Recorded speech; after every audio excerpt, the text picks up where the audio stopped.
নমস্কার, আপনাদের সঙ্গে আমি সৈকত। শুরু করছি আজকের এই সময় অনুষ্ঠান। আমরা আজকে দুটি বিষয় নিয়ে আলোচনা করব। দ্বিতীয় ভাগে থাকবে আগামীকাল রাজ্য বাজেট এবং তার আগে কেন্দ্রীয় বাজেট নিয়ে কার্যত কেন্দ্র রাজ্যের তরজা।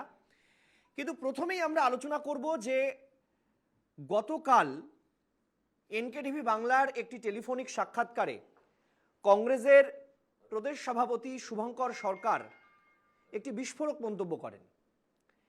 তিনি বলেন যে কোথাও দিল্লি ভোটের পর কংগ্রেসের এই অনুমান হয়েছে আরো তীব্রভাবে যে আঞ্চলিক রাজনৈতিক দলকে আর দরকার নেই কংগ্রেসের। এতদিন কংগ্রেস মোমবাতির মতো সমস্ত আঞ্চলিক দলগুলোকে আলো দিয়ে এসেছে। বলার অপেক্ষা রাখে না যে শুভঙ্কর সরকারের এই বার্তা আর কাউকে নয়, সরাসরি রাজ্যের মুখ্যমন্ত্রী তথা তৃণমূল সুপ্রিমো মমতা বন্দ্যোপাধ্যায়কে। অর্থাৎ আগামী ২৬-এর নির্বাচনে কংগ্রেস একলা চলবে।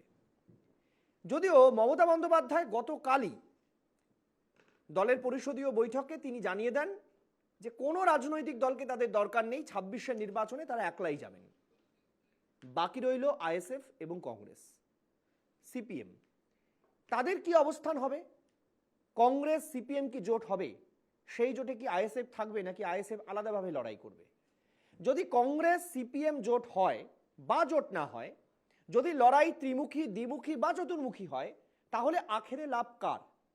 এই অঙ্ক বাংলার বুকে নতুন কষা হচ্ছে এমন নয়, কিন্তু বিশ্বাস করুন ঠিক দল বদলের মতোই এই বাংলায় প্রত্যেকটি ভোটের আগে এটা আলোচনার টপিক হয়ে ওঠে।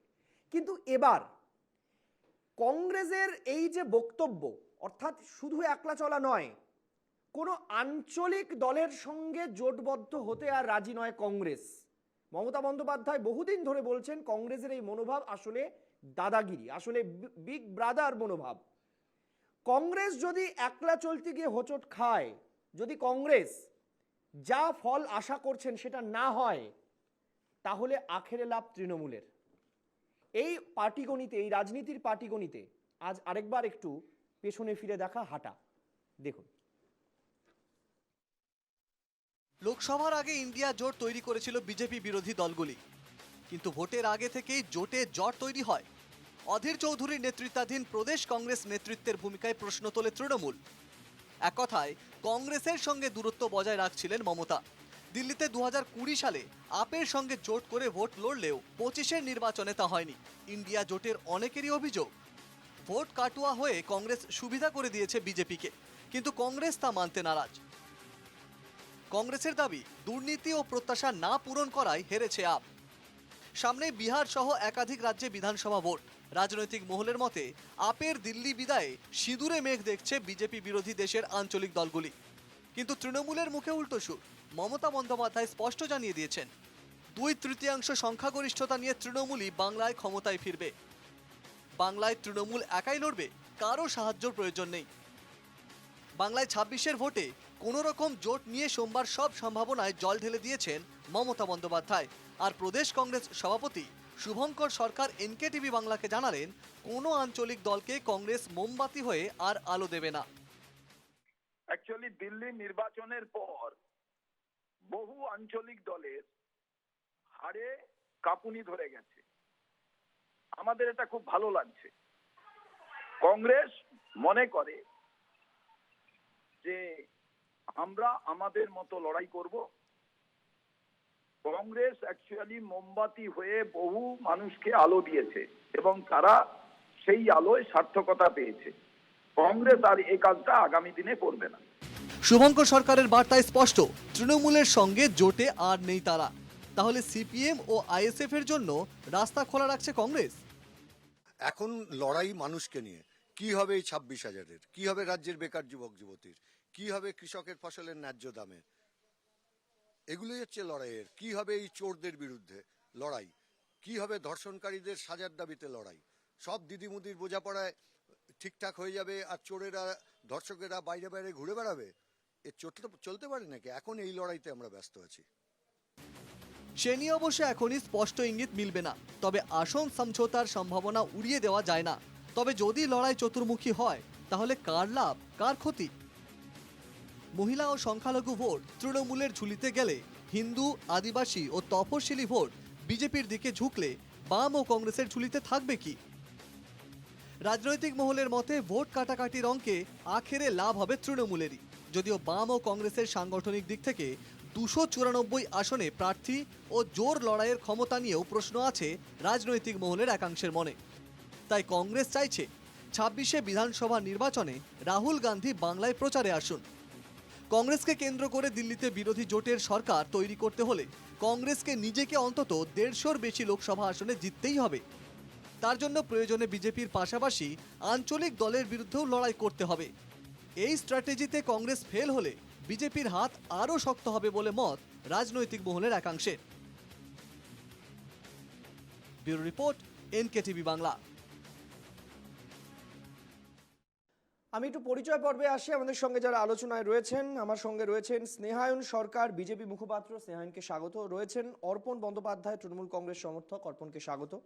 আমার সঙ্গে রয়েছেন আইনজীবী অতনু চট্টোপাধ্যায়, সিপিআইএম নেতা, আপনাকে স্বাগত। এবং রয়েছেন সুমন রায় চৌধুরী, কংগ্রেস মুখপাত্র। সুমনদা, আপনাকে স্বাগত।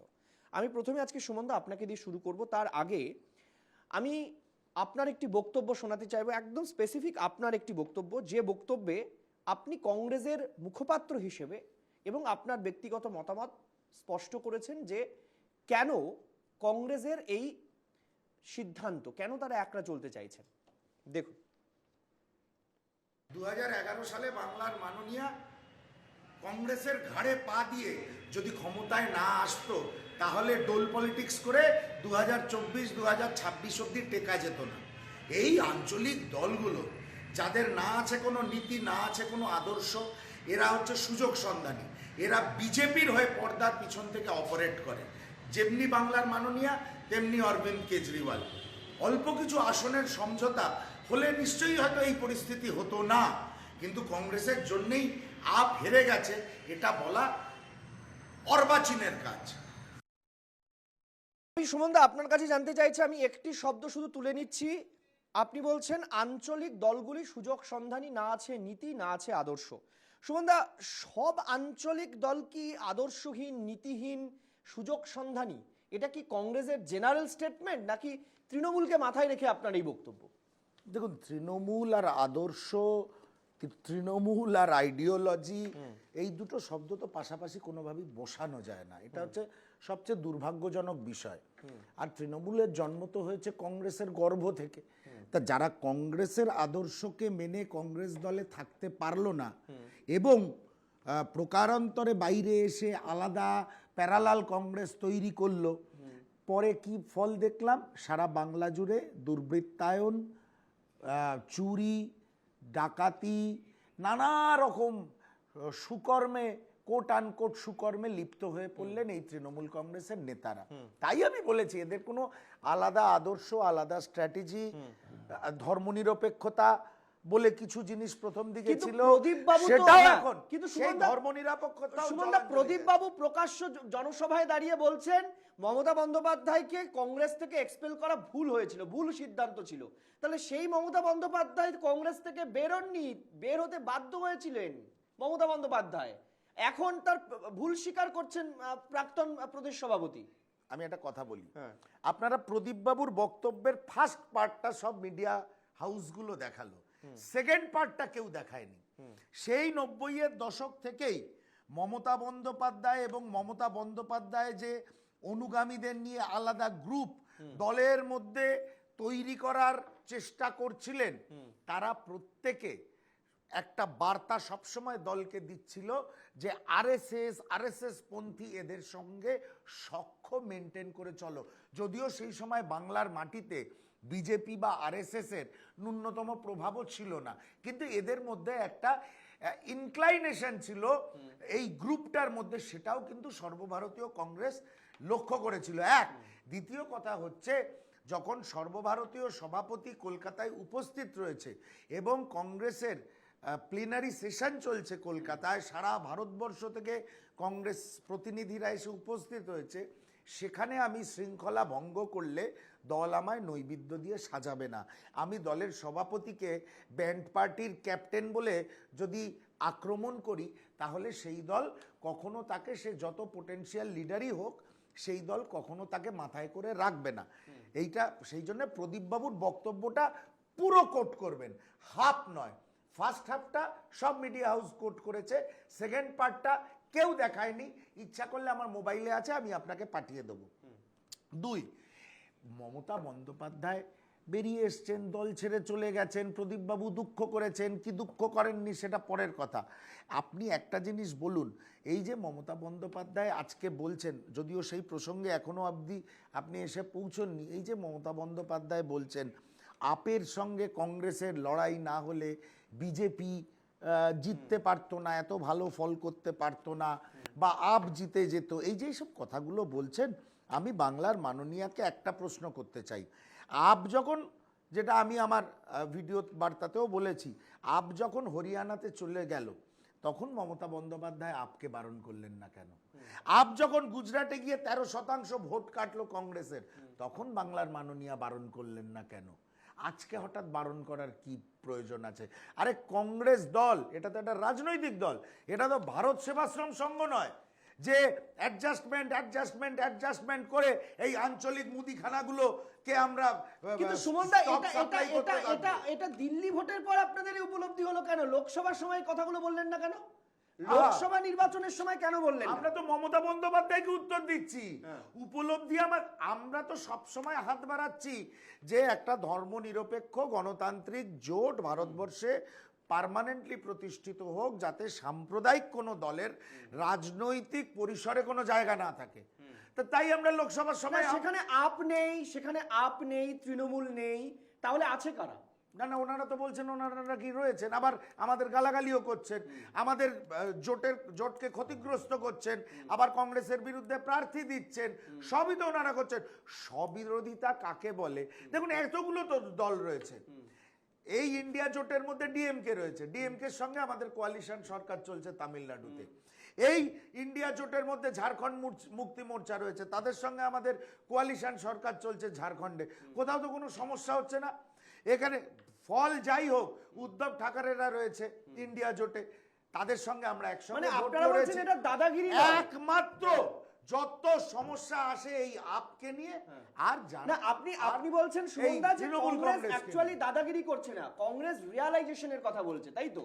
আমি একটু তৃণমূলের কাছে জানতে চাই, তৃণমূলের কাছে। আমি অর্পণ, আজকে বিশ্বাস করো, মানে খাতা ভরে ফেলেছি অঙ্ক করতে করতে, কিছুতেই আমার অঙ্ক মিলছে না, কারণ গোজামিল হয়ে যাচ্ছে। আমি হলফ করে বলতে পারি যে বিধানসভা নির্বাচনের ঠিক 2 মাস আগে এই আজকের সিনারিওটা থাকবে না, থাকতে পারে না কখনো। কারণ পরিস্থিতি কোন দিকে যায় এবং রাজনৈতিক নেতারা গিরগিটির মতো কিভাবে রং বদলে নেয়, এটা আমরা বাংলার মানুষ দেখেছি। আজ সকালে যিনি তৃণমূল, বিকেলে তিনি বিজেপি, সকালে কংগ্রেস, সন্ধ্যেবেলা সিপিএম, এই ছবি তো আমরা দেখেছি। ফলে এই ছবি মিলবে না। কিন্তু আজকে যখন আমি আলোচনা করতে বসেছি, আমার প্রশ্নটা বারবার মাথায় আসছে যে কংগ্রেস দিল্লি ভোটের পরেই কেন এই রিয়ালাইজেশনটা হলো? সর্বভারতীয় ক্ষেত্রে আমরা দেখতে পাচ্ছি যে দিল্লি ভোটের পর কংগ্রেস যেন তেরে ফুরে এই কথাটা বলার চেষ্টা করছে, আমার কোনো আঞ্চলিক দরকার নেই, আমি 99 সংসদে একাই আছে, বাকিটা আমি দেখে নেব। আমার প্রশ্নটা অন্য জায়গায়, যদি কংগ্রেস ফেল করে বিজেপির বিরুদ্ধে রাজনৈতিক লড়াই করতে, তখন আবার আঞ্চলিক দলের দরকার পড়বে না তো? সৈকতদা, কংগ্রেস কি রিয়েলাইজ করলো, তাদের দল, তারা কিভাবে সেই দলের অভ্যন্তরীণ সাংগঠনিক বিষয় তারা কি করবে, সেটা একান্তই তাদের দলের ব্যক্তিগত ব্যাপার, এই বিষয়ে কিছু বলার নেই। আমি দু একটা কথা, যেটা কি বলার নেই, আমি বলছি, আমি সারা বছর ধরেই তো বলেন, আজকে হঠাৎ বলেন নেই। আমি বলছি, আমি দু একটা কথা যেগুলো ধরলাম, সেটা হচ্ছে মাননীয় প্রদেশ কংগ্রেস সভাপতি শুভঙ্কর সরকার, তিনি বলেছেন কংগ্রেস দীর্ঘদিন ধরে আঞ্চলিক দলগুলিকে আলোকিত করেছে। তিনি ওই বক্তব্যে কিন্তু এটা বলেননি যে কংগ্রেস তৃণমূল কংগ্রেসকে আলোকিত করেছে, তিনি ইন জেনারেল বলেছেন, না আঞ্চলিক দল বলেছেন, তৃণমূল এখন আঞ্চলিক দল, সেটাই বলছি, তিনি ইন জেনারেল বলেছেন। এখন আমি ধরে নিচ্ছি তৃণমূল কংগ্রেস যেমন আঞ্চলিক দল, তেমন ডিএমকেও আঞ্চলিক দল। ঠিক, তামিলনাড়ুতে কিন্তু কংগ্রেস ডিএমকের আলোয় আলোকিত, একইভাবে ঝাড়খণ্ডে কংগ্রেস আঞ্চলিক ঝাড়খণ্ড মুক্তি মোর্চার আলোয় আলোকিত। ফলে এইগুলো শুভঙ্কর বাবু অত্যন্ত দীর্ঘদিনের ছাত্র পরিষদের রাজ্য সভাপতি ছিলেন, একসময় কংগ্রেস করা নেতা, আরএসপি করে কংগ্রেসে আসেননি। ফলে আমার মনে হয় ওনার এগুলো একটু ভাবনা চিন্তা করে বলা উচিত ছিল। দ্বিতীয়ত এখানে সুমনদা বলছিলেন মমতা বন্দ্যোপাধ্যায় তার অনুগামীদের নিয়ে একটা আরএসএস পন্থা চালানোর চেষ্টা করছিলেন। আমরা এটা দেখেছি যে মমতা বন্দ্যোপাধ্যায় সেই সময় যে তীব্রতম বিরোধী, যাকে কংগ্রেসের অভ্যন্তরীণ ভোটে হারিয়ে, যিনি মমতা বন্দ্যোপাধ্যায়কে হারিয়ে প্রদেশ সভাপতি হয়েছিলেন, সেই সোমেন মিত্রকেও মমতা বন্দ্যোপাধ্যায়ের আঁচল ধরে ডায়মন্ড হারবার লোকসভা কেন্দ্র থেকে প্রতিদ্বন্দ্বিতা করতে হয়েছে 2009 সালে, এবং একই সাথে শিখা মিত্রকে 2011 সালে চৌরঙ্গী বিধানসভা থেকে প্রতিদ্বন্দ্বিতা করতে হয়েছে। কি প্রমাণ করে? এবং আমি শেষ করতে দিন। দ্বিতীয়ত হচ্ছে, নিশ্চিতভাবে কেউ যদি কারুর দলের সভাপতিকে আক্রমণ করেন দল ব্যবস্থা নেবে, ঠিক কথা।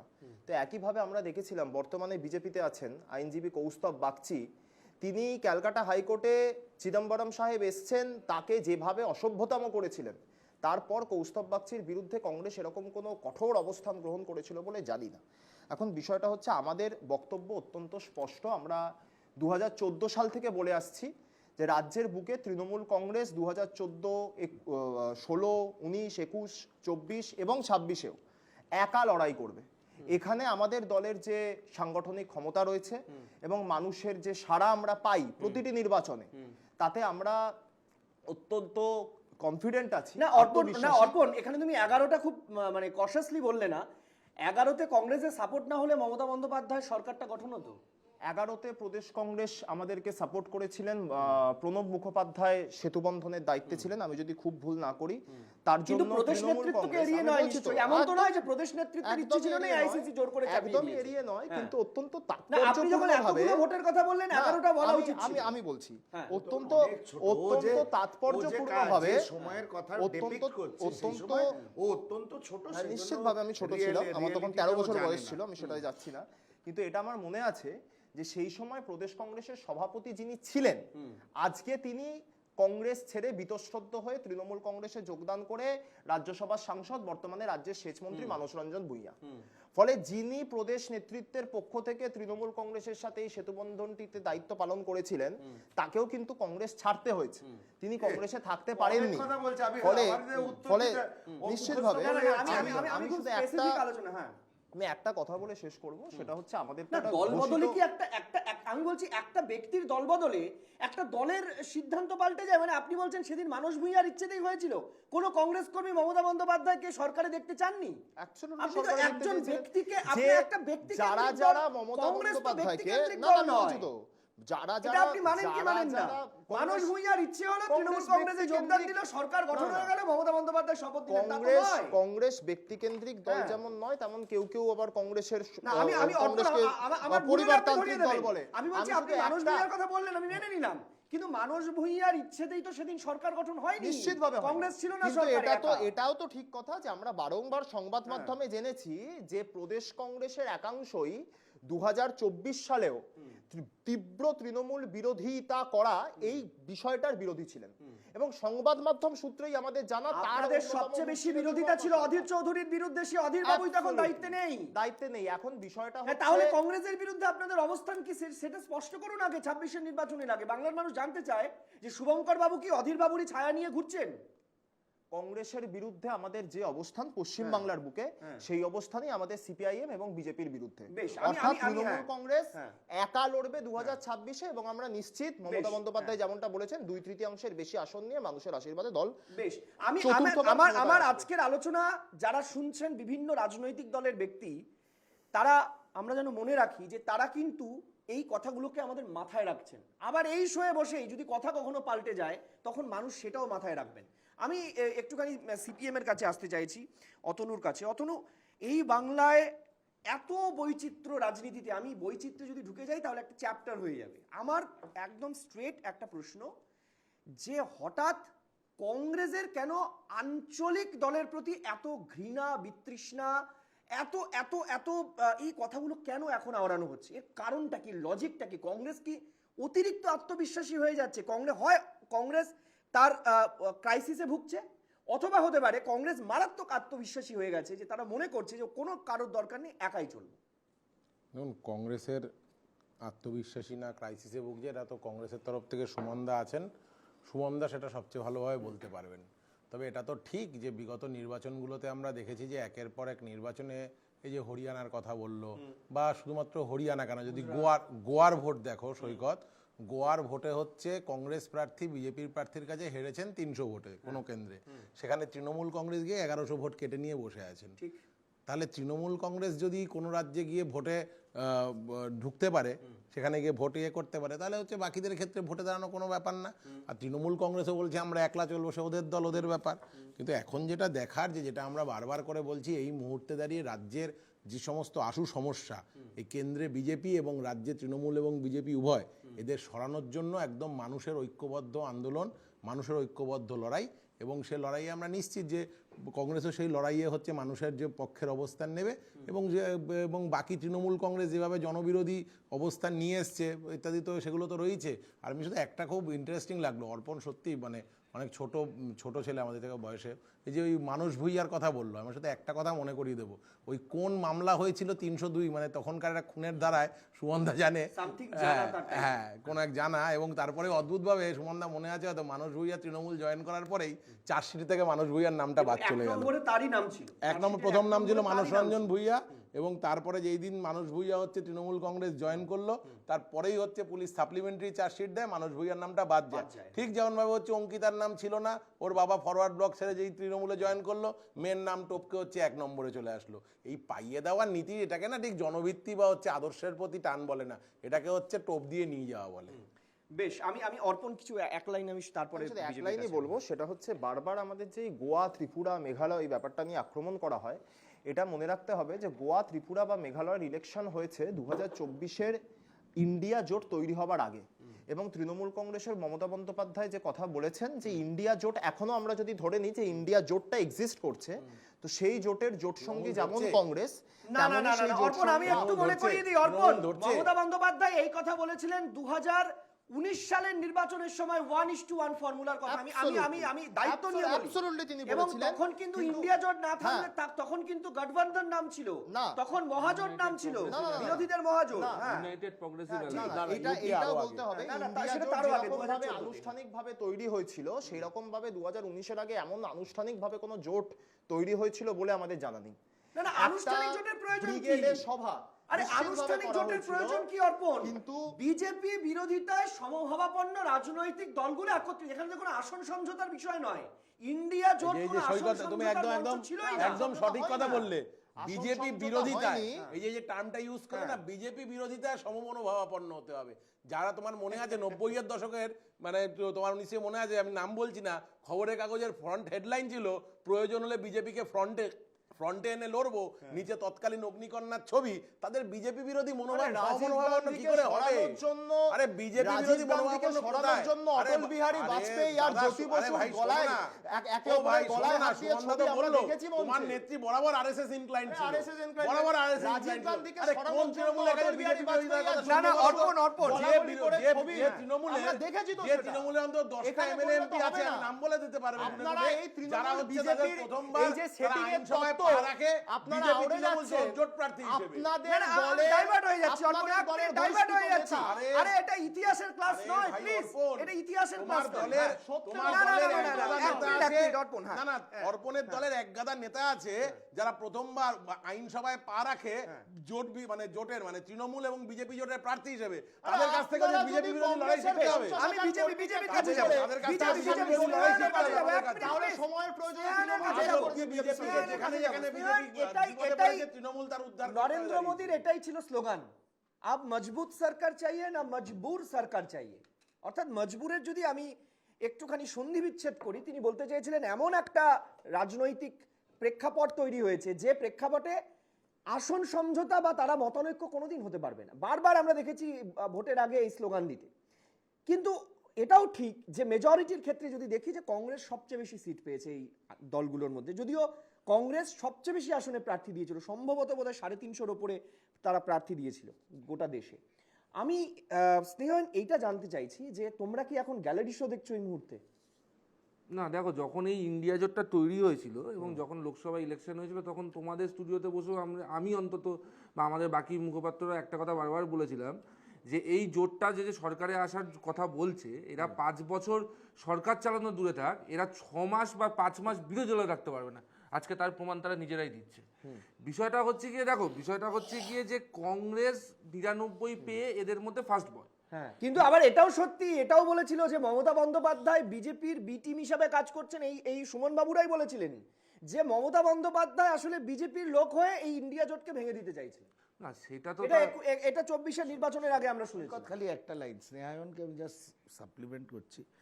মমতা বন্দ্যোপাধ্যায়ের যে কথা ওই অতনু বললো না যে বিজেপিকে ফ্রন্টে এনে লড়বো, আবার মমতা বন্দ্যোপাধ্যায় বলেছিলেন বিজেপি আমাদের স্বাভাবিক মিত্র। তার পেপার কাটিংসও আমার কাছে আছে। এখন বিরাট বিষয় লড়াই হচ্ছে না বিষয় হচ্ছে গিয়ে যে সুমনদার এই কথাগুলো একটু মানে কে দিল্লির কংগ্রেসকে বোঝানো উচিত না, যখন মল্লিকার্জুন খার্গে বলে যে না মমতা ব্যানার্জি হচ্ছে ইন্ডিয়া জোটের অবিচ্ছেদ্য অংশ। হ্যাঁ, যখন বিষয়টা হচ্ছে গিয়ে যখন মানে ইন্ডিয়া জোটের মিটিং হয় তখন রাহুল গান্ধী বা সোনিয়া গান্ধীর পাশে মমতা ব্যানার্জিকে দেখা যায়, তখন স্নেহায়নের বাড়ি গেলে স্নেহায়ন এক কাপ কফি তাকে অফার করবেই। তাকে শত্রু বলে তাকে এক গ্লাস জলও দেবো না, এটা কি হয়? আমি সুমনদা আমার বাড়ি গেলে এক কাপ কফি কেন, তার সাথে আমি মাঝখানে কথা বলিনি। সুমনদা আমার বাড়ি গেলে এক কাপ কফি কেন, আমি সুমনদাকে মিষ্টিও খাওয়াবো, কিন্তু সুমনদা আমার এলাকা থেকে যদি কংগ্রেসের প্রার্থী হয়ে দাঁড়ায় আমি সুমনদার প্রচারে অন্তত কথাটাই বোঝনি। না, পরিস্থিতি আগামী দিনে এমন আসছে যে বিরোধী বিজেপিকে দরকার নেই, শুধু ইন্ডিয়া জোটের শরীককে নিয়ে একটা প্যানেল করা যাবে। আমি ফিনিশ করি, শুধু ইন্ডিয়া জোটের শরীককে নিয়ে একটা প্যানেল করা যাবে। খারগেজি ওই কারণেই কফি অফার করেছে। ঘোষিত শত্রুও খারগেজির সঙ্গে এক টেবিলে বসে। আমি আপনার সাথে কার বাড়িতে চলে গেছিল, ভোর রাত্রিরে কার বাড়িতে চলে গেছিল? খারগেজি অফার করেছে, কিন্তু এই শোতে বসেও বক্তব্য রাখার সময় সবার প্রথম তো সুমনদাই বলেছে। সুমনদা বারবার তৃণমূলের পক্ষে বা আপকে আহ্বান জানিয়েছে। সুমনদা এই বলেছে ধর্মনিরপেক্ষ একটি জোট প্রতিষ্ঠিত হোক, যেরকম ডিএমকে কোনো ঝামেলা করছে না, যেরকম আরো বাকিরা কোনো ঝামেলা করছে না, আপ বা কংগ্রেস একটু কংগ্রেসের সাথে কোঅর্ডিনেশনটা ইনক্রিজ করে একসাথে জোট করে, মানে জোট বার্তা তো কন্টিনিউয়াসলি কংগ্রেসের দিক থেকে যাচ্ছে। তৃণমূল মানছে না বা আপ মানছে না, যারা এখন মানছে তাদের মধ্যে ওই যে অখিলেশ, লালু, এরাও কতদিন মানবে সেটা কংগ্রেস বলতে পারবে। কিন্তু শুভঙ্কর সরকারের একটা কথা আমার খুব ভালো লাগলো যে কংগ্রেস মোমবাতি হয়ে আলো দিয়ে গেছে, এবং বাকিরা যদি সেই মোমবাতিটা নিভিয়ে দিয়ে চলে যায় তার দায়িত্ব তো আমাদের না, কংগ্রেসকে দেখতে হবে মোমবাতিটা কি করে জ্বলবে, তারা জানে না। আমার যেটা খুব স্পষ্ট মনে হচ্ছে আগামী দিনে যখন আমি প্যানেল করব, আমার মনে হয় এই ধরনের আলোচনায়, এই টপিকে আলোচনায় বিজেপির প্রয়োজন হবে না। এই কারণে হবে না কারণ প্যানেলে বিপরীত মেরুল মানুষদের আনা হয় বা রাজনীতিতে আনা হয় যে সব রকমের মতামত যেন সামনে আসে। এখানে ইন্ডিয়া জোটের শরিকদেরই এত মতামত, আমার মনে হয় তাতেই একটা প্যানেল পরস্পর বিরোধী মতামতের জন্য যথেষ্ট। এখন প্রসঙ্গ হচ্ছে ওই তত্ত্বটার কথা আমার পরিষ্কার মনে পড়ছে। কোন তত্ত্বটা বলুন তো? এই প্যানেলে বসে যখন লোকসভা ভোটের আগে আমরা আলোচনা করতাম, যখন বাংলার ইস্যু তুলে আনতাম, তখন বলা হতো এটা বাংলায় কুস্তি, কিন্তু দিল্লিতে চলুন আমরা দেখুন কত সুন্দর দোস্তি, আমরা এক কাপে চা খাই। কিন্তু আজকে দেখুন দিল্লিতেও কুস্তি, বাংলাতেও কুস্তি, দোস্তি আর কোথাও পাওয়া যাচ্ছে না। এখন আমরা এই দোস্তির খোঁজে হন্যে হয়ে রয়েছি, বিশ্বাস করুন। তবে আলোচনা এখানে আমি ছাড়ছি না, আরো কিছু প্রশ্ন আছে। বিরতির পর ফিরছি এই আলোচনাতে, সঙ্গে থাকুন। ফিরে এলাম বিরতির পর, আর বিরতির পর ফিরে এসে আপনাদেরকে শোনাবো কুণাল ঘোষ এবং শুভেন্দু অধিকারী এই প্রসঙ্গে কি বলছেন। দেখুন, শূন্যের সঙ্গে শূন্য যোগ করলে শূন্য, শূন্যর সঙ্গে শূন্য গুণ করলে শূন্য, শূন্য থেকে শূন্য ভাগ করলে শূন্য, তো কি এই প্রশ্নের কোনো উত্তর হয়? Mr. Shubhankar Sarkar, the PCC president, and the eminent Congress leader Adhir Ranjan Chaudhary, both are the fit person to speak regarding this issue. Own decision. This is the other party. I am not congressman. So I am not interested. BJP is the formidable, dependable alternate. এখানে খুব মজা লাগলো দুজনের বক্তব্যে। শুভেন্দু অধিকারী বলছেন এটা অন্য রাজনৈতিক দলের বিষয়, আমি কিছু বলবো না। আর কুণাল বাবু যোগ বিয়োগ গুণভাগ শেখালেন। তা আমার প্রসঙ্গ হচ্ছে বিধানসভা নির্বাচনের সময় এই পরিস্থিতিটা বজায় থাকবে তো? মানে কেউ কোনো দলের বিরুদ্ধে কিছু বলবে না, সবাই সবার শুধুমাত্র প্রচার, তার দলের লোক কি করছে এইগুলো নিয়ে ব্যস্ত থাকবে। কি ভালো হবে বলুন তো বাংলার রাজনীতিটা? আমার খুব ইন্টারেস্টিং লাগছে সুমনদা ব্যাপারটা। কংগ্রেসের বিষয় নিয়ে কেউ কিছু বলবে না, কেউ যোগ বিয়োগ গুণভাগ করছে, কেউ মুখে কুলু পাচ্ছে, বেশ ভালো লাগছে। মানে এটাই বাংলার রাজনীতি হওয়া উচিত না। অ্যাকচুয়ালি এবার প্রথমে শুভেন্দুবাবুর বিষয়ে যদি আসি, শুভেন্দুবাবু is fighting a political battle not for BJP but for himself, his political existence, his political survival. সেই জন্য খুব স্বাভাবিক এখন আর কংগ্রেস, ইন্ডিয়া জোট এই ভারতীয় রাজনৈতিক পরিসরে আর মাথা লাগাতে পারছে না, কারণ সুকান্তবাবুর সঙ্গে লড়তে লড়তেই ওনার দিন শেষ হয়ে যাচ্ছে, সকাল 6টার থেকে রাত 6টা, সন্ধ্যে 6টা। এক আর দ্বিতীয় কথা হচ্ছে বিজেপি খুব ভালো করে জানে যে বিজেপির সর্বভারতীয় নেতৃত্ব কখনোই চায় না 2026 সালে মমতা বন্দ্যোপাধ্যায়, সর্বভারতীয় নেতৃত্ব চায়। এইটাই তো কথা। কথাটা তো আমার তা। দলকে তারা না, বলেছে, আমি তার অবজারভেশন উনি- দিচ্ছি। উনি তো একটা সৌজন্য দেখালো যে আমি অন্য দলের ইন্টারনাল ম্যাটার নিয়ে কথা বলবো না। হ্যাঁ, আপনি কোথায় দেখেছেন যে শুভেন্দু অধিকারী আর সৌজন্য সুকান্ত মজুমদারের মধ্যে দ্বন্দ্ব? কোথায় দেখেছেন? কোথায় দেখেছি? কোথায় দেখেছেন? মানে কোথায় দেখেছি? অজিত চৌধুরী আর তুমি শুভঙ্কর কাগজে স্বামী যখন মারামারি করে তখন সেটার আপনি ভাবেন ওটা শুভেন্দু অধিকারী আর সুকান্ত মজুমদার। স্নেহায়ন, শুভেন্দু অধিকারীর সৌজন্য নিয়ে আমায় প্রশ্ন করলে আমরা কি- আমাকে এমন একটা শব্দ না, এখন ব্যবহার করতে হবে আমরা অন স্ক্রিন। আপনাকে নিয়ে আপনাদের ওকে তো কংগ্রেস নিয়ে please, কংগ্রেস হ্যাঁ, নিয়ে না, শুভেন্দু please, অধিকারী হ্যাঁ। কবে কোন মন্তব্য করেছে? বলুন, এখনো তো বললো, আপনাদের ইন্টারনাল ম্যাটার শুভেন্দু অধিকারী সম্বন্ধে কথা বলো না, ওনার কেন বলবো না? ওনার সৌজন্যের আমি ওর সৌজন্য সুমন দা আরেকটা গুরুত্বপূর্ণ কথা বলছিলেন। সুমন দা, শুভেন্দু অধিকারী না, মিথ্যা তার করে আগে জিতেন্দ্র এক যখন মিনিট, দেখা এক মিনিট। হয়েছে। এটার থেকেও ইন্টারেস্টিং কথা একটা নাম বলছিলেন, বলতে তুমি পারেন। থামিয়ে দিলে। সুমন দা ওই কথাটা শেষ করুন, আমার মনে হয় ওটা বেশি না, আমি interesting, শুভেন্দু অধিকারীর সৌজন্য না, ওটা এক্সাম্পল পরে, দেব কি? তারপরে যে কথাটা না, আপনি না, বলছিলেন, দেখ, ওটা বেশি কেন? interesting। পরে কেন? হ্যাঁ, ওটা পরে ও, interesting। না, না, ভেরি ইন্টারেস্টিং। হ্যাঁ, ওইটা বলুন, ওইটা শুভেন্দু বলুন। অধিকারী এত সৌজন্যবোধ রাহুল গান্ধী সম্বন্ধে কি ভাষা প্রয়োগ করেছিল, আমাদের সারা বাংলা জুড়ে পশ্চিমবঙ্গের প্রথম এফআইআরটা আমি রায়গঞ্জ থানায় করেছিলাম, অল ইন্ডিয়া নিউজ হয়েছিল। ওটা হচ্ছে উদাহরণ শুভেন্দু অধিকারীর রাজনৈতিক সৌজন্য সম্বন্ধে। তখন পশ্চিমবঙ্গে রাহুল গান্ধী ভারত জোড়ো যাত্রা করছিলেন। রাহুল গান্ধীকে গ দিয়ে একটা শব্দ বলে অ্যাড্রেস করেছিলেন শুভেন্দু অধিকারী, যিনি বাংলার বিরোধী দলনেতা, সে পার্লামেন্টের বিরোধী দলনেতা সম্বন্ধে এই ভাষা প্রয়োগ করেছিলেন। সেই জন্যে শুভেন্দু অধিকারীর চ্যাপ্টার থাক, let him fight his own battle. আর সেকেন্ড হচ্ছে কুণাল ঘোষের কথা বলছেন। দেখুন, কুণাল ঘোষ সম্বন্ধে কি বলবো, উনি কোথায় আছেন তৃণমূল কংগ্রেসে আমরা জানি না। কখনো শুনি সাধারণ সম্পাদক এবং মুখপাত্র, কখনো শুনি ওনাকে সাধারণ সম্পাদক পদ থেকে সরিয়ে দেওয়া হয়েছে, মুখপাত্র পদ থেকে সরিয়ে দেওয়া হয়েছে। আবার কখনো শুনি উনি প্রতিদিন বিকেলে সান্ধ্যকালীন মুড়ি তেলে ভাজার আড্ডা বসান তৃণমূলের হয়ে সাংবাদিক বন্ধুদের সম্বন্ধে। উনি শূন্যের সঙ্গে যোগ করুন, উনি শূন্যের সঙ্গে বিয়োগ করুন, উনি আঞ্চলিক মুদিখানার ম্যানেজার, উনি আঞ্চলিক মুদিখানার ম্যানেজারই। বেশ, আমার এখানে আমি এই আলোচনা থেকে বিরতি নেব। তার আগে অতনু একটা জিনিস আমি জানতে চাইবো। অতনু, এখন প্রসঙ্গ হচ্ছে একদম সহজ অঙ্ক করি, যে ধরে নিচ্ছি বাংলায় চতুর্মুখী লড়াই হবে।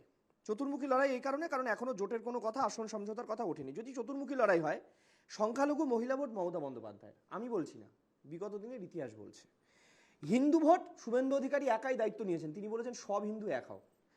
তপশিলি আদিবাসী ভোট বিগত কয়েক বছরের পরিসংখ্যান বলছে বিজেপির ঝুলিতে, যদিও এই লোকসভা ভোটে খানিকটা এদিক ওদিক হয়েছে, উপনির্বাচনেও তাই।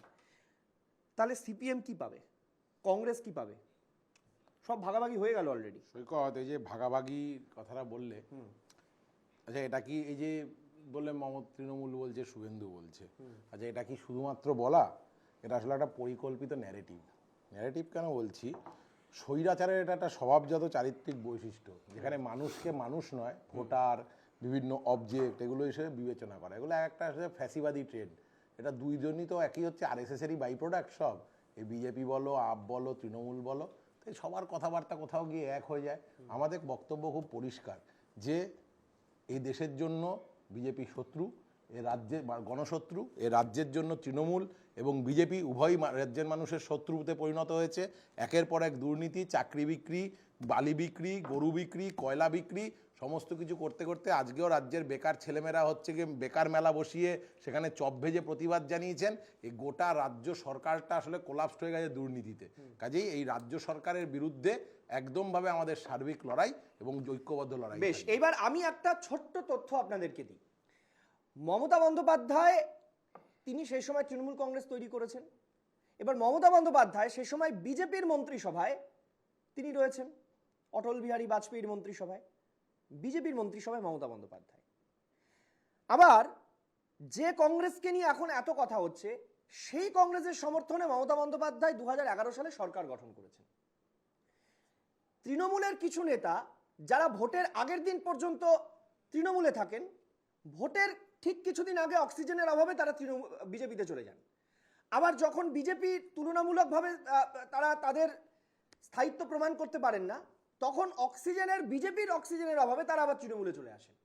ঠিক একইভাবে তলায় পড়ে থাকে পাপোশ। এই জায়গাটার মধ্যে জানেন সবচেয়ে বেশি উপেক্ষিত হচ্ছেন কারা? যারা এই সমস্ত রাজনীতিকদের বিশ্বাস করছেন, যারা এই সমস্ত রাজনীতিকে বিশ্বাস করছেন, যারা এই রাজনৈতিক দলগুলোকে বিশ্বাস করছেন। আমি কোনো রাজনৈতিক দলের বিশ্বাসযোগ্যতা নিয়ে প্রশ্ন তুলছি না, আমি বলছি এই ধরনের যে জিনিসগুলো বাংলার রাজনীতিতে ঘটছে, এতে মানুষ রাজনীতির দ্বারা বিশ্বাসঘাতকতার শিকার হচ্ছেন। বাংলার রাজনীতিতে যদি কংগ্রেস আলাদা চলে, তাতে কংগ্রেসি ভোটার, তৃণমূল ভোটার, বিজেপি ভোটারদের আলাদা কি যায় আসে? যায় আসে তখন যখন দেখা যায় এই কংগ্রেস আবার তৃণমূলের সঙ্গে জোট বাঁধে, এই কংগ্রেস আবার বিজেপির সঙ্গে সিপিএম এর সঙ্গে জোট বাঁধে, আবার তারাই তাদেরকে গালাগালি করে। তখন মানুষের বিশ্বাসঘাতকতার জন্ম নেয়। বাংলার রাজনীতি তখন ঘেটে ঘ হয়ে যায়। আর আমাদেরকে এই প্যানেলে বসে সেটা নিয়ে তার অঙ্ক খুঁজতে হয়। গোজামিল এমনি মিলবে না। আমি দ্বিতীয় টপিকে আসছি। দ্বিতীয় টপিকটা খুব ইন্টারেস্টিং। আগামীকাল রাজ্য বাজেট, আর সেই রাজ্য বাজেট, বুধবার রাজ্য বাজেট, সেই রাজ্য বাজেটে রাজ্যের জন্য কি থাকবে, রাজ্যবাসীর জন্য কি থাকবে? বাংলাকে বঞ্চনা কেন্দ্রীয় সরকার করেছে, সেই বঞ্চনার ভর্তুকি প্রলেপ রাজ্য বাজেটে থাকবে। চলুন একটু বোঝার চেষ্টা করি। দেখুন, বুধবার বিধানসভায় রাজ্য বাজেট পেশ করবেন অর্থমন্ত্রী চন্দ্রিমা ভট্টাচার্য। কেন্দ্রীয় বাজেটে বাংলার ভাড়ারে শূন্য, তাই প্রত্যাশার পারদ চড়ছে বুধের ঘোষণা ঘিরে।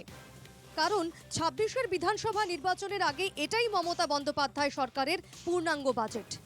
তাই ভোটমুখী একাধিক নয়া প্রকল্প ও চলমান সামাজিক প্রকল্পে বাড়তে পারে বরাদ্দ। কোন কোন ক্ষেত্রে আশার আলো জাগছে রাজ্য বাজেট ঘিরে? রাজ্য সরকারি কর্মচারীদের ডিএ বৃদ্ধির ঘোষণার সম্ভাবনা। সাধারণত প্রতি 10 বছরে বেতন কমিশন গঠন করে রাজ্য ও কেন্দ্র সরকার। 2015 নভেম্বরে বাংলায় 6ষ্ঠ বেতন কমিশন গঠন হয়েছিল। তাই সরকারি কর্মীদের আশা চলতি বছরেই 7ম পে কমিশন গঠন করতে পারে রাজ্য। গত বছর রাজ্য বাজেট 4% ডিএ বৃদ্ধির ঘোষণা করেছিল রাজ্য। বর্তমানে কেন্দ্রীয় সরকারি কর্মীরা ডিএ পান 53% হারে। ফলে রাজ্যের সঙ্গে ডিএর তফাৎ বর্তমানে 39%। 1000 থেকে লক্ষ্মীর ভাণ্ডার বেড়ে হতে পারে 2000 টাকা। রাজ্যের সব মহিলাকে প্রতি মাসে 500 টাকা করে ভাতা দেয় রাজ্য। 2024 সালে লোকসভার আগে তা বেড়ে হয় 1000 টাকা। কিছুদিন আগে মালদার জনসভায় মুখ্যমন্ত্রী মমতা বন্দ্যোপাধ্যায় ইঙ্গিত দিয়েছিলেন বাড়তে পারে লক্ষ্মীর ভাণ্ডারের টাকা। টাকা বেড়ে কত হতে পারে? দ্বিগুণ হওয়ার সম্ভাবনা। পাশাপাশি পশ্চিমবঙ্গ সরকারের বিভিন্ন জনপ্রিয় প্রকল্পেও ভাতা বাড়তে পারে। এছাড়াও আরও একাধিক খাতে নজর দিতে পারে রাজ্য। বাংলার বাড়ি প্রকল্প, মৎস্যজীবীদের জন্য প্রকল্পে বরাদ্দ বৃদ্ধি, চা বাগান নিয়ে ঘোষণা, সিভিক ভলান্টিয়ারদের নিয়ে ঘোষণা, পরিযায়ী শ্রমিকদের নিয়ে ঘোষণা, একাধিক সেতু ও উড়ালপুল তৈরির ঘোষণা। বিরোধীদের অভিযোগ, রাজ্য শুধু ভাতার রাজনীতিতেই আছে। কর্মসংস্থান ও স্থায়ী পরিকাঠামো খাতে খরচ নিয়ে চুপ কেন? সব মিলিয়ে অন্তঃসার শূন্য, দিশাহীন এবং মাদ্রাসামুখী বাজেট। রাজ্যপালের ভাষণ মুসলিম লীগের সরকারের তার বক্তৃতার প্রতিচ্ছবি ছাড়া তার লক্ষ্য উদ্দেশ্য এবং হাইয়েস্ট মুসলিম তোষণ, অ্যাপিজমেন্ট এছাড়া এর অন্য কোনো দিশা নেই। এটা সম্প্রীতির মাটি। এখানে ধর্ম যার যার, সমাজ সবার, উৎসব সবার। মানুষের কাছে রুটি কাপড়ার মাকান পৌঁছে দেওয়ার রাজনীতি করেন না। যারা বাংলার মানুষকে প্রাপ্য থেকে বঞ্চিত করেন, তাদের হাতিয়ার হচ্ছে কেবল এই ধর্মের ভেদাভেদ। রাজ্য বাজেট কি পারবে রাজ্যে কর্মসংস্থানের চাহিদা পূরণ করতে, নাকি ফের ভোটমুখী বাজেটে কল্পতরু হবেন মুখ্যমন্ত্রী? Bureau report, NKTV Bangla. স্নেহানের কাছে যাব। স্নেহায়ন, বলছি আগামীকাল রাজ্য বাজেটে কি কি ঘোষণা থাকবে একটু বলতে পারবে আন্দাজ করে? না ঘোষণা কি কি থাকবে সেটা তো আমি আন্দাজ করে বলতে পারবো না। শুভেন্দুবাবু জানলেন কি করে? না সেটা আমি বলছি, আমি আসছি, প্লিজ লেট মি ফিনিশ। সেটা অর্পণ বেটার বলতে পারবে, কিন্তু আমার একটা প্রাইমারি কনসার্ন হচ্ছে, যেটা শুভেন্দুবাবু বলছেন সেটাতেই আমি আসছি। প্রাইমারি কনসার্ন হচ্ছে যেগুলো মানে কালকে অ্যালোকেশন করা হবে তার মধ্যে ইমপ্লিমেন্টেশন কতটা হবে। আমি তোমাকে একটা স্পেসিফিক ডিপার্টমেন্ট বলছি, উত্তরবঙ্গ উন্নয়ন মন্ত্রক বলে একটা ডিপার্টমেন্ট আছে, সেখানে তুমি খবর নাও লাস্ট 5 বছরে যা অ্যালোকেশন হয়েছে তার 30% ইমপ্লিমেন্টেশন হয়নি। ক্যাগ রিপোর্ট বলছে আপনারা যে অ্যালোকেশন করেন সেন্ট্রাল ফান্ডের তার 29% পর্যন্ত ইয়ে হয় না, মানে তার আমাদের তো কাজ হয় একটা না। ইকোনমিক, আমি বলছি না, সেন্ট্রাল গভর্নমেন্টের ক্যাগ বলছি। প্রতি বছর বাজেটের আগে একটা ইকোনমিক সার্ভে রিপোর্ট দিতে হয় সরকারি। ইকোনমিক সার্ভে নয়, না, আমি বলছি। ক্যাগের রিপোর্ট একমাত্র এনকেডিবি বাংলা এটা নিয়ে শো করেছিল। সারা ভারতবর্ষে কেউ এটা নিয়ে কথা বলেনি, একমাত্র এনকেডিবি বাংলা ছাড়া। সে ক্যাগ রিপোর্ট চাইলে তোমাকে আমি পাঠিয়ে দিতে পারি, না, সে ক্যাগ রিপোর্টে এর উল্লেখ রয়েছে। না তুমি যে বলছো যে কোনো ইমপ্লিমেন্টেশনই হয়নি, তাহলে ধরে নাও আজকে মানে রোড ইনফ্রাস্ট্রাকচারে কোনো কাজই হয়নি। আমি বলছি না সিএজি বলছে, মেডিকেল কলেজ হয়নি, ইউনিভার্সিটি হয়নি। আমি বলছি না সিএজি বলছে, না আমি বলছি না সিএজি বলছে। আমি তোমাকে বলছি যে ইমপ্লিমেন্টেশন, একটা বাজেট পেশই হলো না, আপনারা জানতে পেরে গেলেন আগামীকাল বাজেট এটা হবে। গত 5 বছরে ওই বিধানসভায় দাঁড়িয়ে বেশ কিছু অ্যালোকেশন করা হয়, কিন্তু আলটিমেটলি ইমপ্লিমেন্টেশন হয় না। ইমপ্লিমেন্টেশন একটা দপ্তরেই হয়, সেটা হচ্ছে কি সংখ্যালঘু উন্নয়ন দপ্তর। সেখানে যা দেওয়া হয় হয়তো 100% যদি অ্যালোকেশন করা হয়, 150% ইমপ্লিমেন্টেশন করা হয়। কারণ এই সরকার জানে যে আমাদের একটাই ভোট ব্যাংক, সেই ভোট ব্যাংককে আমাকে সন্তুষ্ট করতে হবে। তার জন্য সে মন্দির ভাঙো, মূর্তি ভাঙো, বা তাদেরকে টাকা দিয়ে, মাদ্রাসা দিয়ে, তাদেরকে স্কুল যা মানে ইমাম ভাতা দিয়ে ভরিয়ে দাও। এবং এই সরকারে আমরা ভালো মতো জানি আপনারা বিহারকে আপনারা বিহারকে 17টা প্রজেক্ট দিলেন কেন? কিসে 17টা? আমি আপনাকে নাম ধরে ধরে বলে দিতে পারি, 17খানা প্রজেক্ট দেওয়া হয়েছে এবারে সেন্ট্রাল বাজেটে। বিহার নাম ছাড়তে হবে। আপনি 102টা এয়ারপোর্ট, কটা রাজ্যের নাম নেওয়া হয়েছে? এখানে কটা রাজ্যের নাম সেন্ট্রাল বাজেটে নেওয়া হয়েছে? আমি আপনাকে চ্যালেঞ্জ করছি, কটা রাজ্যের নাম নিয়েছেন? কটা রাজ্যের নাম নিয়েছেন? বলি 10টা বেজে যাবে যে ওয়েস্ট বেঙ্গলকে কটা রাজ্যের নাম নিয়েছেন? স্নেহান আমাকে শুধু বলুন, কটা প্রজেক্ট বিহারের নাম যতবার নেওয়া হয়েছে সেন্ট্রাল বাজেটে কটা রাজ্যের নাম নেওয়া হয়েছে? নাম নেওয়া হয়েছে অসমের, আপনি শুনবেন ওয়েস্ট বেঙ্গলকে কটা প্রজেক্ট দেওয়া হয়েছে, ওয়েস্ট বেঙ্গলকে কটা প্রজেক্ট এই বাজেটে দেওয়া হয়েছে আমি বলতে শুনবো 10টা বাজেট লেগে যাবে। আজকে নির্মলা সীতারামন কতগুলো একমাত্র এনকেডিবি বাংলা এই নিয়ে খবর করেছে, নিশ্চিত থাকুন। আরে আমাদের নজর কোন ডিপার্টমেন্টে নজর চারদিকে, পুরো লুকাতে পারবেন না। এক মিনিট আমি তৃণমূলের কাছে আসছি, তৃণমূলের কাছে জানতে চাইছি। লক্ষ্মীর ভান্ডার, তারপর বাংলার বাড়ি, এসবই প্রকল্প, সামাজিক প্রকল্প, উন্নয়নের খাতে প্রকল্প। আচ্ছা, বাংলায় স্থায়ী পরিকাঠামো কোন কোন ক্ষেত্রে তৈরি হচ্ছে? কতগুলো ক্ষেত্রে চাকরির সুযোগ তৈরি হচ্ছে? সরকারি চাকরি, পরিকাঠামো উন্নয়ন কোন কোন ক্ষেত্রে হচ্ছে? একটা বাজেট তো শুধুমাত্র প্রকল্পের জন্য হয় না, সামাজিক প্রকল্পের জন্য নয়। একটা বাজেট রাজ্যকে আগামী 25 বছর পর আমরা এই রাজ্যকে কোথায় দেখব তার বাজেট, শুধু 1 বছরের বাজেট নয়। এভাবে প্রত্যেকটা বছর তার বাজেটে যদি পরিকাঠামো, স্থায়ী পরিকাঠামো গঠন না হয়, যদি চাকরি ক্ষেত্রে সমস্যার সমাধান না হয়, একটা সময় তো গিয়ে খরায় পড়বো আমরা। নিশ্চিতভাবে আগামীকাল যে রাজ্য বাজেট পেশ হতে চলেছে, এই সরকারের শেষ পূর্ণাঙ্গ বাজেট, সেই বাজেটে এই সমগ্র আপনি যেটা বলছিলেন এই বিষয়গুলোকে মান্যতা দিয়েই নিশ্চিতভাবে বাজেট পেশ হবে। একই সাথে বাংলার যে সকল প্রান্তিক স্তরের মানুষরা তাদের অধিকার থেকে বঞ্চিত রয়েছেন, যে অধিকার কেন্দ্রীয় সরকারের দায়বদ্ধতা ছিল কিন্তু রাজ্য সরকার সেই অধিকার পূরণ করেছে, সেই অধিকারকে যাতে আরও ত্বরান্বিত করা যায় আমাদের স্থির বিশ্বাস এই বাজেটে তারও উল্লেখ থাকবে। এবং একই সাথে ডিএ বাড়ানোর কথা মাননীয় অর্থমন্ত্রী ঘোষণা করেছেন ইতিমধ্যেই। লক্ষ্মীর ভাণ্ডার আমরা জানি না, এই বিষয়গুলো মুখ্যমন্ত্রী এবং অর্থমন্ত্রী তারা মিলে দেখবেন, আমরা কালকে সবটাই দেখতে পাবো। এটা সরকারের এবং প্রশাসনের, অর্থ দপ্তরের, মুখ্যমন্ত্রীর নিজের দপ্তরের ব্যাপার। কিন্তু নিশ্চিতভাবেই মানুষের যে দৈনন্দিন সমস্যা, অর্থাৎ পেট্রোল, ডিজেল, রান্নার গ্যাস সহ নিত্য প্রয়োজনীয় দ্রব্য সামগ্রীর মূল্য বৃদ্ধি, এর জন্য আমার বাংলার মা বোনেদের তাদের হেসেল টানতে যে সমস্যার সম্মুখীন হতে হচ্ছে, যাতে তাদেরকে তাদের সমস্যা থেকে কিছুটা সুরাহা দেওয়া যায়, রাজ্য সরকার নিশ্চিতভাবে সেটার দিকে খেয়াল রাখবে।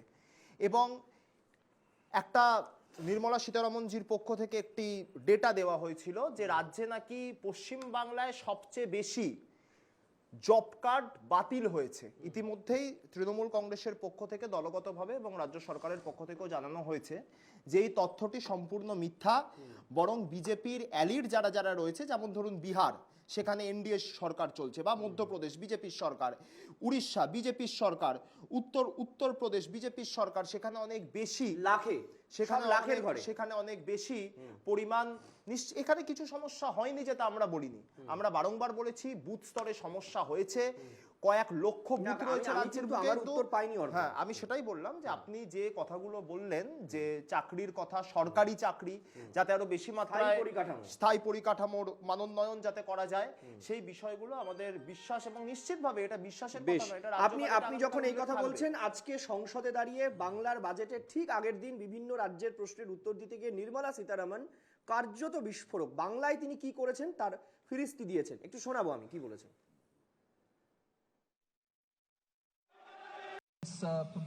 Honorable Member Kalyan Banerjee is very keen. I want to list out the things that we have done for Bengal. Kindly. AIMS in Kalyani inaugurated in West Bengal in February 2024. Railways.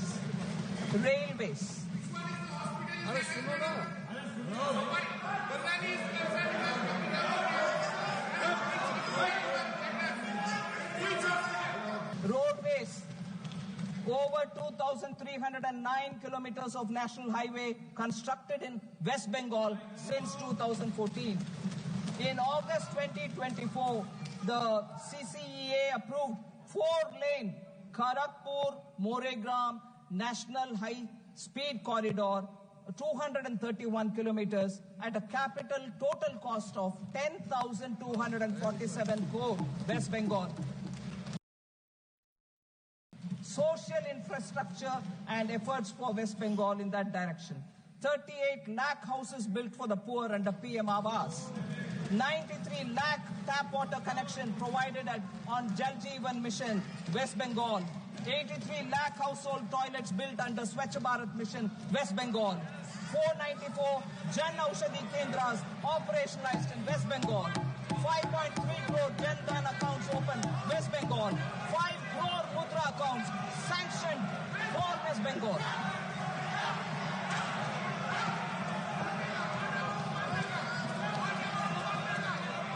I want them to be a bit more patient. I have more things to say about West Bengal.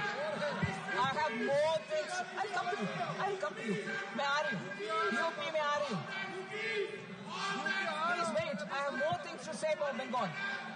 I have more things to say for Bengal. আমি সরাসরি সুমনদার কাছে যাই। সুমনদা, এই বক্তব্যের পর তৃণমূল কংগ্রেস প্রায় ঘন্টা দুয়েক আগে পর 5টি পোস্ট করেছেন, এক্স হ্যান্ডেলে ইংলিশে এবং ফেসবুকে পর 4 থেকে 5টি বাংলায় পোস্ট করেছেন। প্রত্যেকটি প্রকল্প ধরে ধরে তার উত্তর দিয়েছেন এবং তার কিছু ডেটাও তারা তুলে ধরেছেন, যেটা দেখে একটু আগে অর্পণ তার তথ্য দিচ্ছিল। আমার বক্তব্য হচ্ছে, বাংলার বাজেটের আগের দিন সেন্ট্রাল গভর্নমেন্টের বাজেট নিয়ে সংসদে শোরগোল হলো এবং তৃণমূল কংগ্রেস পর তার টুইট করলো। এইটা কি কোথাও আপনার মনে হচ্ছে যে এটা একটা কাকতালীয়?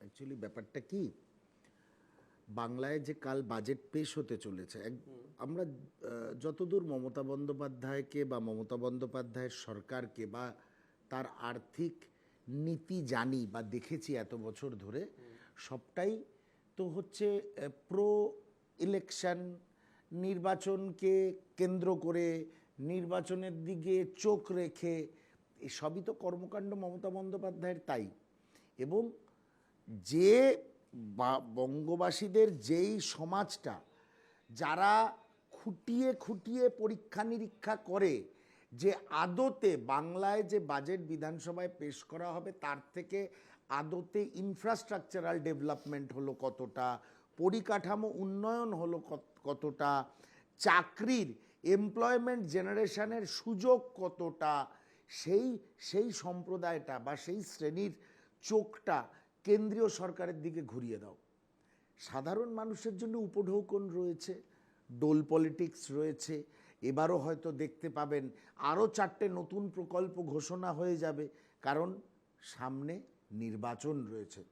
মমতা বন্দ্যোপাধ্যায়ের কাছ থেকে আজ আর বাংলার মানুষ কোনো এমন বাজেট এক্সপেক্ট করেন না যার থেকে নতুন শিল্প আসবে, শিল্প তৈরি হওয়ার সুযোগ হবে, পরিকাঠামো উন্নয়ন হবে, সেসব মানুষ আর এক্সপেক্ট করেন না। মানুষ খালি এটাই এক্সপেক্ট করেন মমতা বন্দ্যোপাধ্যায় আর কটা মানুষকে পয়সা পাইয়ে দেওয়ার প্রকল্প ঘোষণা করবেন, যার থেকে কিছু মানুষ উপকৃত হবে আর কিছু মানুষের টাকা চোট যাবে, যেটা যারা ডিসবার্স করবে, যেই জেলা পরিষদ বলুন, পঞ্চায়েত সমিতি বলুন, গ্রাম পঞ্চায়েত বলুন, কিছু পয়সা যাদের মাধ্যমে ডিসবার্সড হবে, কত টাকা তারা চুরি করতে পারবে।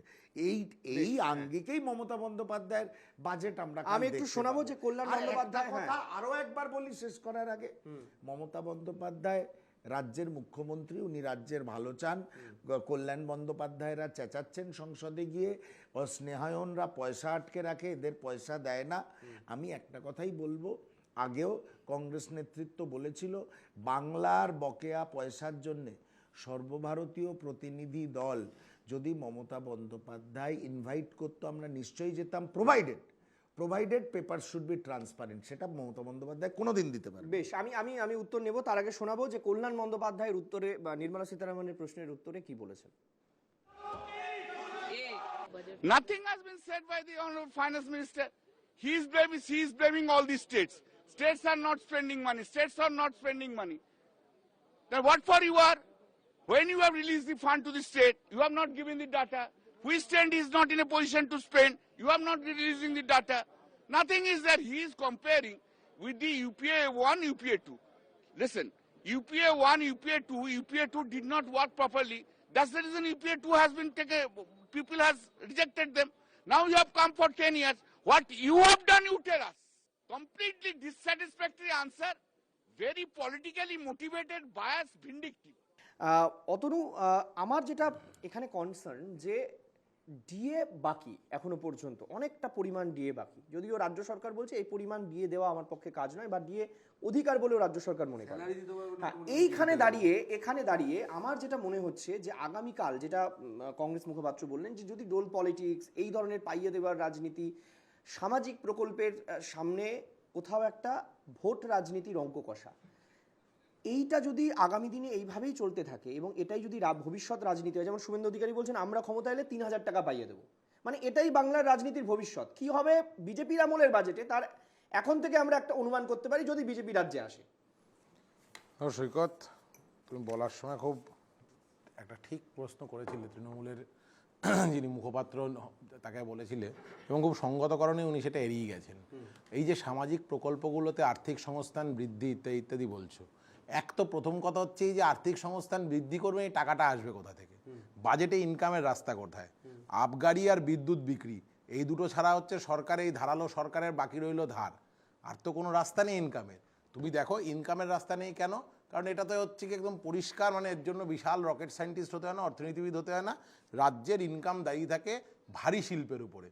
ওই মমতা বন্দ্যোপাধ্যায়ের ভাষায় শিল্পকলা ও শিল্প, সেই শিল্পের উপর না, ভারী শিল্প চাই, ইনফ্রাস্ট্রাকচার চাই, লৌহ আকরিক চাই, গাড়ি শিল্প চাই, মানে ভারী শিল্প যাকে বলে। এই ভারী শিল্পগুলো না হওয়ার ফলে আজকে যেটা হচ্ছে, এ রাজ্যের মেধা যারা হচ্ছে ধরো অটোমোবাইল ইঞ্জিনিয়ারিং পড়ছে, তারা কোথায় যাবে? তারা ব্যাঙ্গালোর, পুনে, হায়দ্রাবাদ চলে যাচ্ছে। রাজ্যের মেধা বাইরে বেরিয়ে যাচ্ছে, তো একটা আলাদা ব্যাপার।